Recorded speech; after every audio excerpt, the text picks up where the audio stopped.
Speaking of Iowa, the Wolverines faced the Iowa Hawkeyes in softball last week and won the series. And joining us to reflect upon that is Michigan softball coach Carol Hutchins. Hutch, how you doing? Good morning. I'm just packing up. We're headed to Minnesota.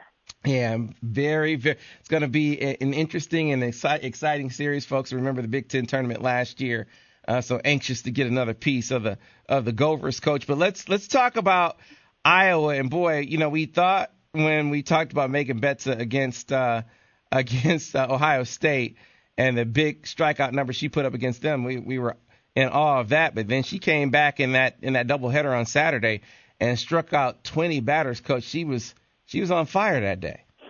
She was. She's just really in her groove. I'm loving her confidence right now and her really one-pitch focus. She's really locked in, and that's all good.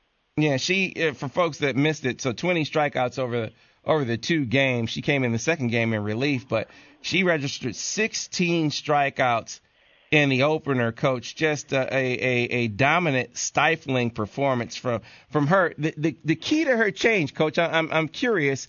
Is it just experience? The reason why I asked that question, I remember a number of times you went to the circle last year, and you could see kind of the struggle mentally at times. This time, you go to the circle and she responds immediately.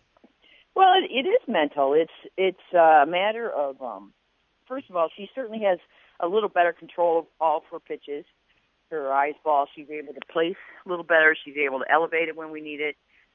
And her off-speed pitches are for strikes, so that makes her really effective. And that anytime you have a great changeup, it makes all your pitches better. But and that's given her a lot of confidence. But again, she's learned how to let go of the things that distract her, like an umpire's call that maybe she doesn't like.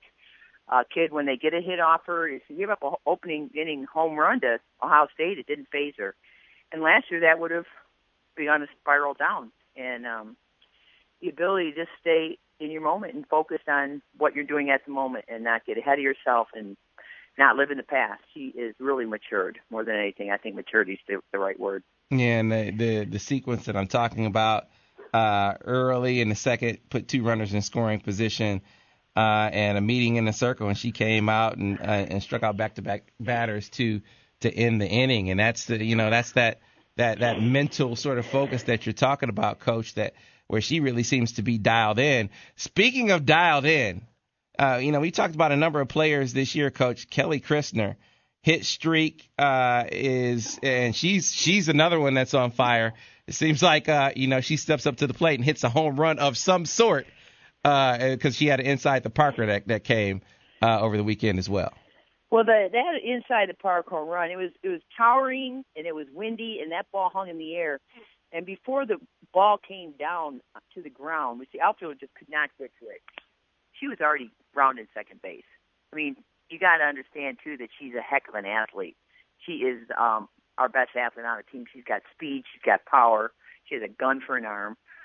And, again, I was, working with her yesterday as we were hitting, and she was struggling a little bit with what we're working on. I said, difference in her this year over last year, she would allow herself to be frustrated. And once you're frustrated, you get focused on your frustration. You're not helping us. And she's again, it's a maturity thing more than anything, and understanding that you got to work through your frustrations. You got to try to get to the destination that you're trying to get to. And Christner's another sophomore. Her and Beth are classmates who I think just really grown up and understood what the college game and the difference between the college game and the youth game is. Its mentality. She stepped up in a huge way. So that doubleheader, Michigan won 6-0 and then 7-4 in the second game.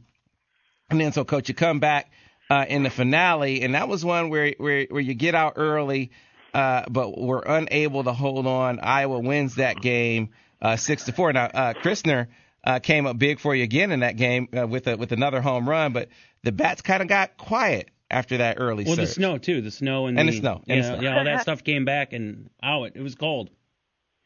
That was the coldest game I can remember playing in a really long time. It was brutal. The winds were in the mid-20s. and they were coming straight from the Arctic Circle. It started snowing there late in the game. And we did. We came out, second hitter of the game. Christner blast a hit and run over the fence, and we're up 2-0. And we ended up getting another run in the inning. And we had another great second inning. Christner hit into a double play, a ball she absolutely roped and the first baseman made a play on it. Ended up being a double play. And then it just seemed like we lost our focus at the plate. We gave away way too many at-bats. We had a lot of really poor at-bats. And even though we were up 4-0, you could just sense that we were not where we needed to be focus-wise. And I'm the last person you'll ever, have somebody make an excuse, but that cold did not help. Mm-hmm. That cold makes it really difficult. The dugout's loud. We got a big heater blowing in there. And the cold, the kids, they were cold. But give Iowa credit, they got a hold of a couple of veteran pitches, and they'd seen her a lot by now because she pitched the first game. She finished the second game, and now they're seeing her again. And you see a pitcher long enough, you're going to get to her. And Game 3 is often like that.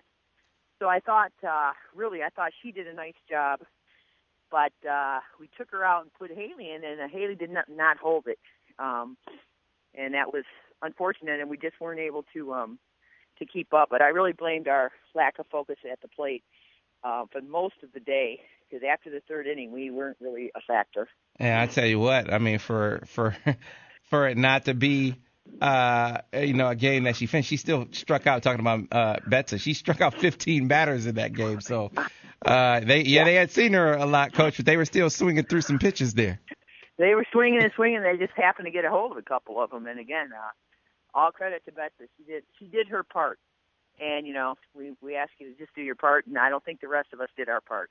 Gotcha. We're talking to Michigan softball coach Carol Hutchins this morning here on the Michigan Insider on Sports Talk 1050 WTKA, online at WTKA.com. So Betsa is going to be squaring. I mean, you guys are going to be facing off with another outstanding pitcher, a team that Michigan fans know well from the Big Ten tournament last year in Minnesota. So tell us about the Golden Gophers, Coach, the team that you're about to go face. Well, arguably the best team in the conference, honestly. The only reason we're ranked higher than Minnesota is we started higher than Minnesota. Their record is almost the same as ours. They've got a fantastic pitcher, the reigning Big Ten pitcher of the year, Sarah Groenewegen, and she is a strikeout artist herself. And she's a hitter. She hits 4 in the lineup for them. They've got power. They've got speed. They hit about 10, 15 points higher than us as a team. They hit about 330 as a team. They're legit, and they're a great competition. It's going to be a great matchup. It's going to be to me, it's a 3-game series. It's a super regional type of experience, and I think we're both super regional teams. So I couldn't be more excited to go up there.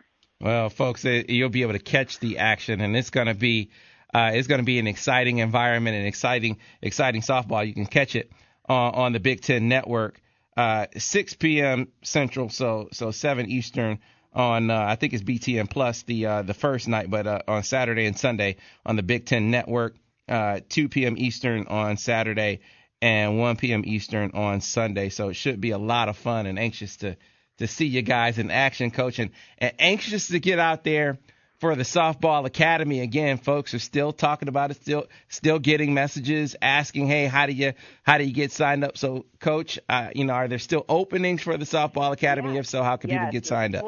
Plenty of openings. People we've got, I think, 19 teams. Captains signed up. We're looking for 24 captains, and we need some more captains to recruit for us and get some players, but there's plenty of room, and if you don't have a team, we call you a free agent, and we will get you on a team before the event begins. And the purpose of the teams is simply to have fundraising groups so that you can raise money as a group. And we have individual awards for the individual high fundraiser, and of course we have team awards. But more than anything, we have come to the academy, and it's just a load of fun. And you go to msoftballacademy.org, and that's how you get signed up. We have a lot of people asking if they have to participate to be involved, and you don't. You can sign up online, the same website, to come to our silent auction and just partake in that. And there is a fee for that, but I can tell you it's worth it. We have fantastic food and a lot of great gifts. And you can just also, if you just want to be involved, we are looking for sponsors. We are looking for sponsors at all different levels, the $500 level, the $1,000 level, the $2,000 level. We're trying to raise money. This is a fundraiser, and all the proceeds, all the profits goes to making strides against breast cancer. And folks, I can't say enough. It is so much fun. It's one of the most fun and fulfilling things you can do.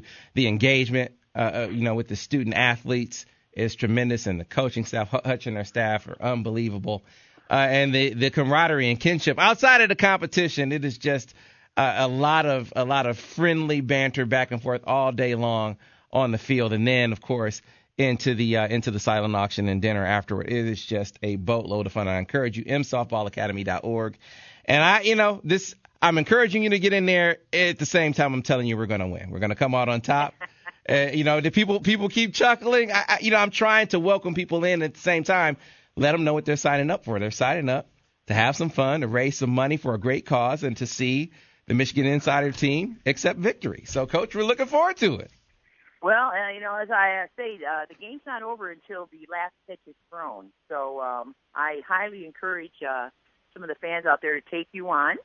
And as we know, this comes down to the wire. It comes down to the last pitch. So yes, it does.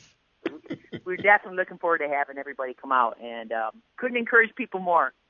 All right. Well, Coach, hey, good luck this weekend against Minnesota, and we'll talk to you again next week. All right. Thanks, Sam. All right. That was Michigan softball coach Carol Hutchins, msoftballacademy.org.